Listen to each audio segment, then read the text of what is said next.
2014 was a big year for me. Do you ever have that? Just like a big year, like a banner year. For me, it went like this. October 3rd, I lost my second pregnancy. And then October 8th, my dad died of cancer. And then on November 25th, my husband Aaron died after 3 years with stage 4 glioblastoma, which is just a fancy word for brain cancer. Now, since 2014, I will tell you I have remarried a very handsome man named Matthew. We have 4 children in our blended family. We live in the suburbs of Minneapolis, Minnesota, USA. We have a rescue dog. I drive a minivan, like the kind where doors open, I don't even touch them. By any measure, life is really, really good. I haven't moved on. And I hate that phrase so much, and I understand why other people do, because what it says is that Aaron's life and death and love are just moments that I can leave behind me and that I probably should. And when I talk about Aaron, I slip so easily into the present tense, and I've always thought that made me weird. And then I noticed that everybody does it. And it's not because we are in denial or because we're forgetful. It's because the people we love, who we've lost, are still so present for us. So when I say, oh, Aaron is, it's because Aaron still is. He's present for me in the work that I do, in the child that we had together, in these 3 other children I'm raising who never met him, who shared none of his DNA, but who are only in my life because I had Aaron and because I lost Aaron.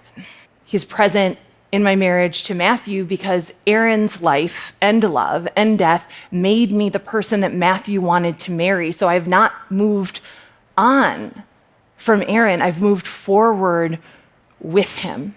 These are the experiences that mark us and make us just as much as the joyful ones, and just as permanently, long after you get your last sympathy card or your last hot dish.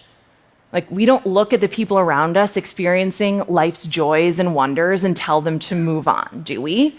We don't like send a card that's like, congratulations on your beautiful baby. And then 5 years later, think like, another birthday party? Get over it.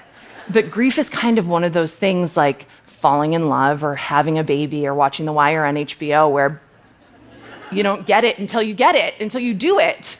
And once you do it, once it's your love or your baby, once it's your grief and your front row at the funeral, you get it.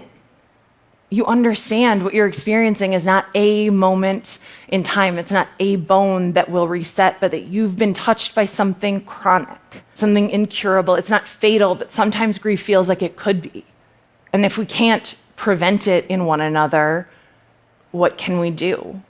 We need each other to remember that grief is this multitasking emotion, that you can and will be sad and happy, you'll be grieving and able to love in the same year or week, the same breath.